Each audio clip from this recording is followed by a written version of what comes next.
Hey everybody, it's Maggie from Personal Euphoria with today's plank story. If you don't want to do plank, you're going to sit up nice and tall. You could also do this standing. You're going to reach your arms overhead but forward of your ears and really think of that height. And then you're going to twist to one side and bring one arm down in front and one in back. Then come back to center as the arms go overhead, twist to the other side, one down back, one arm in back, one arm forward, then back to center. And you'll keep rotating, reaching out the arms, getting taller through the crown of the head. So today's story popped up for me in a Facebook memory that made me so happy because years ago, Matt and I and a friend went to Mexico. And I'm excited about all our trips, but compared to our trips, I don't think I knew what to expect from Mexico. I didn't think it was going to be our greatest trip ever. And then I wound up having so many days that when I think back on them, were like top happiest days of my life in Mexico. It was such an excellent trip.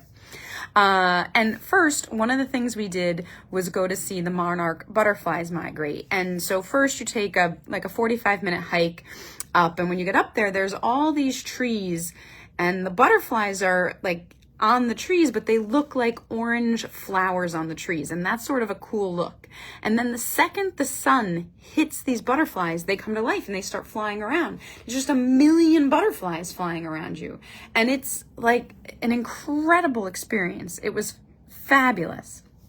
Then later, we took a boat ride to this place called Mariettas Island. And my understanding is it was like a test ground for bombs or something, that they dropped a bomb on it in a test. And so it's this island with a hole in it, and you swim through this cave and you get inside the cave. And so there's a beach, but the whole ceiling is open. So there's this circle above your head. So you're like inside, but outside, but on the beach. It's also very cool, very romantic, very unique, but it smells very terrible of guano. So like you can't breathe very well, but it's still worth going to. But on our boat ride there, we were on like a small power boat that like would fit 6 people. It was not big. And a mother and baby whale swam under our boat.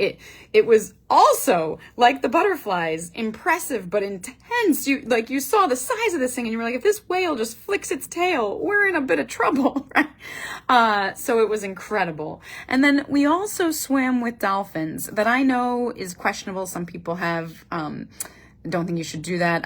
If I'm honest, I'm torn on it myself, but I had always wanted to do it and I did it, and it was magical, just magical. So when I think back on my trip to Mexico, I am endlessly happy. It was like a state of bliss over and over and over again. Plus the food was delicious. The tequila doesn't taste like tequila here. It's like drinking butter. I don't know, it was so good. So I know some of my trips don't sell people. They don't sound good, but Mexico's one that actually might sound good. I hope with that you have a wonderful day and keep moving.